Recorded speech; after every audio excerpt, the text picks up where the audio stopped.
This is my friend from a long, way back, over 20 years. 20, a lot. 20 years, over 20. Some books involved Some too. books involved. Thank you very much. Yeah, good books. I appreciate that. You know, I used to, I don't know if you noticed this, I noticed these things. Maybe is it my ego? I don't know.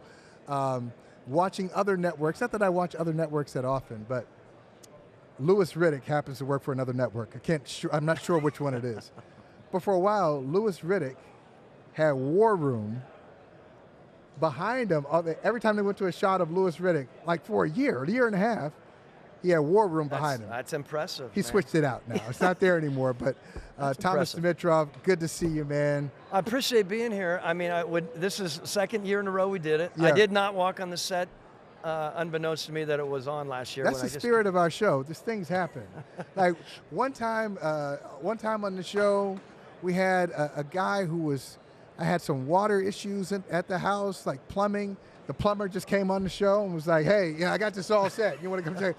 Hey, not right now, man. I'm just like doing a little thing. Right in the middle of it. But it's not a big deal. Hey, man, great to see you. Thank you as well. And what's it like for you to be here and just to observe and not say, hey, I'm observing as the general manager of this team or as an executive of this team, just checking it out. What's it like? Look, I know everyone always comes back to the 16 and our lack of a win in that Super Bowl and the horrible decline and loss.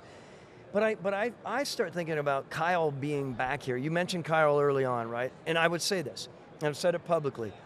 If I were to ever come back as a general manager, I would really think strongly about trading for a head coach. And he would be one that would be near the front of the list that I would consider.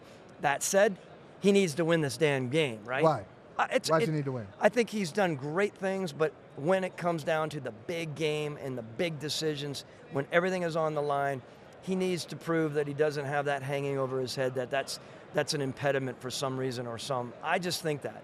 But I think this is big. So I've been thinking a lot about that with him here.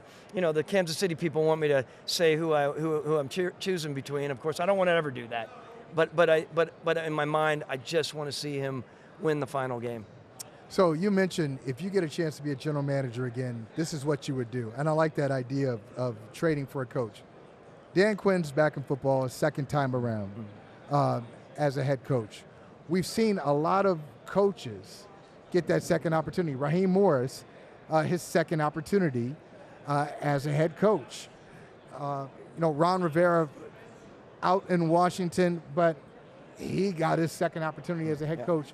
And I know Tom Telesco was fired in Los Angeles and got the job with the Raiders, but you don't hear often the general managers are out and get that second opportunity. Now, I'm not trying to be your hype man, but your resume speaks for itself. I've studied it. You have drafted Hall of Fame talent. Julio Jones, Matt Ryan. You've won games, Executive of the Year. Why do you think that it's more prevalent to see a head coach get a second opportunity, but general managers not as much? I have a couple really strong opinions about this. One, I want to say, conceptually, usually in the NFL, owners know head coaches and they know their personalities and their approach, right? I had a hard ass, now I want to replace with a player coach. I can go out there and bring in Mike Smith. Well, he was a first-time head coach, whatever it may be. I think in general managers, they don't have that sort of a gauge on that. So if a general manager gets fired from the Atlanta Falcons 3 years ago and they're trying to put together a new regime and a new approach, they don't really know what Thomas Dimitroff did or Scott Pioli or Kevin Colbert. They might know. They don't know that. They don't know what they're getting with that person because it's a little bit different. So I feel like that's one thing. The other thing I feel very strongly about is there are some great presidents out there, and there are also some presidents out there of organizations who are really comfortable where they are. And do they want a power hitter coming in? I'm not saying that's all, because there are some great presidents, don't get me wrong. I'm just saying there are some that are really protective of where they are. That's human nature. I don't bemoan them for it.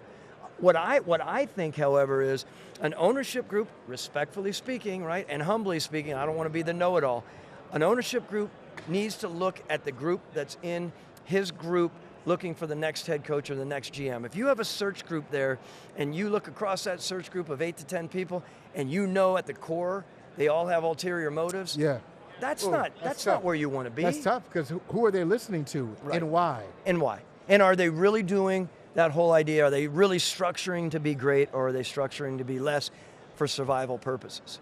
And so it's a long-winded discussion. No, it's a good one. And so are you interested in getting back in? Like if you had the opportunity to do it, would you welcome the opportunity to come in and lead another organization? So I'm as you know, I'm the CEO of Assumer Sports. It's a football data analytics company. I really enjoy it. Paul Tudor Jones, big money guy, great, fascinating guy who is a big time trader, brings me on, tells me, I think I told you last year, hey, you can be the CEO, you don't have to raise a cent.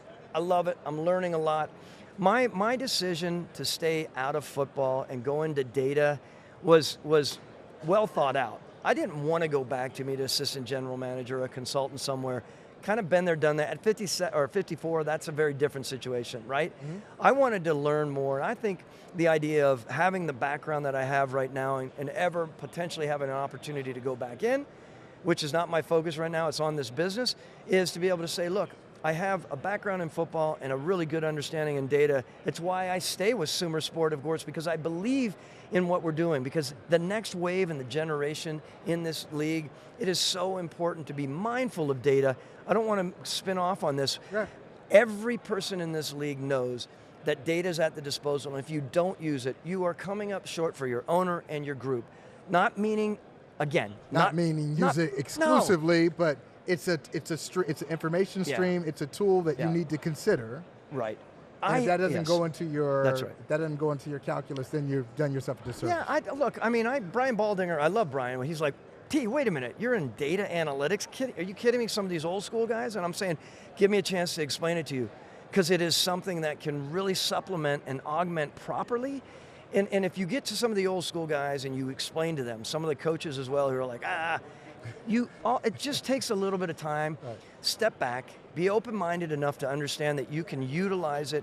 It's, for me, our league is all about juxtapositioning and comparatives, right? When you're putting together your roster, when you're looking at free agency versus a draft, look at them, still always analyze and do your evaluation. Now fold in the data that's available that was never available years ago and say, okay, we talk about stack busting all the time, right? If you had 5 DBs and five corners and 5 linebackers, and you're trying to figure out how to divide those lines and stack bust, fold in data, man. All of a sudden, you can make an educated decision on why you have that proper stack. Now, I heard you say, or read that you said that analytics say, take the quarterback.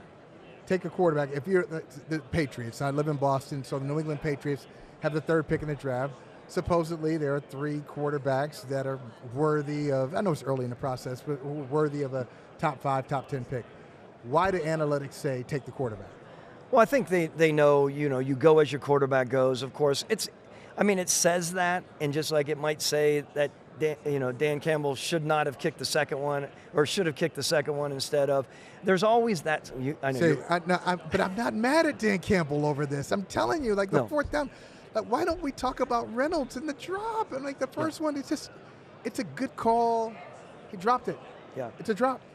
So, yes, it's a drop. Come on. I know. And yes, so when I always come back to what data says about a certain position or a certain move, I always say, yes, it gives you a focus point on it, and then you start looking at what the quarterbacks are available. Maybe 4 years ago, when Atlanta was in the spot to pick a quarterback, there wasn't one. This year's group of 5, this is a spot where I might not say trade back for New England, right? I was having a good talk with our buddy Tom Curran, and Tom's like, no, you need to trade back. I'm saying, well, not for long league, and you have an opportunity to get the dude. If Jaden Daniels is there, and you're smitten with him, you as a New England Patriots should go after him. That's my take. Right? So you talked about structure, and I want to get your take on this before we get you out of here, is what can we learn from front office structure based on these opponents? So there's a certain front office structure in San Francisco, and there's one in Kansas City. They're not similar. One, former Hall of Fame player as a general manager, and Brett Veach, son of a coach, and working with Andy Reid. What can we learn or take? If you are an organization that is trying to get to the top, what can you take from both of these structures that's positive? Well, I was going to say, first of all, you can be a media person and take over and be potentially a Hall of Fame GM as well. But you weren't a Hall of Fame player, so that maybe it's a little different. No, not even. Not a Hall of Fame player, not a Hall of Fame media person. No, nothing. But no, look, what John and Kyle Shanahan do there, they navigate that really, really well, right? I mean, we know how important the GM position is, but there you have a head coach who has a great understanding of his system and how to utilize his talent. Oh, who else does that? One of the best coaches in the history of the world, or the best? Bill Belichick. I was using that comparative. I know it sounds odd. They both understand their system so well, and they both understand how to utilize talent in that situation. You can knock people on their draft picks. I get it. People want to say Bill didn't hit on this or that, or Kyle didn't. The reality is they know how to use talent, and that's going to be really important. They both have really strong evaluators as general managers, with John Lynch, of course, in San Fran, and Brett Veach, who I think is a rising star, or maybe he's already a star. I mean, what he's done, and he's navigated what I think is a trifecta. He's got the best owner in the history of the world. I think what Clark Hunt has done there and what he's expecting there is great. He's got one of the best coaches ever as well in Andy Reid, and he's got the quarterback in Mahomes. That's a great place for him to be. I think you realize from both of these setups, you have to have the entire setup to win, and to win consistently. And both of those organizations do. They have the right ownership, they invest well, they get the right understanding of picking the right talent, and then they have a head coach who's doing the right things. And of course now they have quarterbacks who are pulling the trigger in the right way. So look, I'm really impressed by what they're doing, both of them. Man, it is always great to catch up with you. Great to see you. I can't think of another general manager who has an understanding of analytics, of old school scouting instincts, and Tom Ford jackets. I mean, like that. You talk about the trifecta. You got it all. New school, old school, and the fashion too. Like I saw, and look, don't let him fool you. He had one on yesterday. It was kind of like a rust-colored number. So we got the rust-colored Tom Ford. Well, and you got the black Here's one. what's funny. I was going to bring the whole suit or the jacket and tie thing, and I thought, no, I'm going to bring two different jackets and see if my guy. You were one of the guys. I'm like, my guy. He's gonna call me out on it as I walk by. It's a good call out though. It's good. Good to see you, man. Thank you, brother. I As appreciate always. you. Appreciate you. Thank you. Hey, thank you for watching Brother from Another. If you haven't hit that subscribe button, go ahead and do that now. Don't forget you can catch us 3 to 4 weekdays on PeacockTV.com and on Sirius XM Channel 85.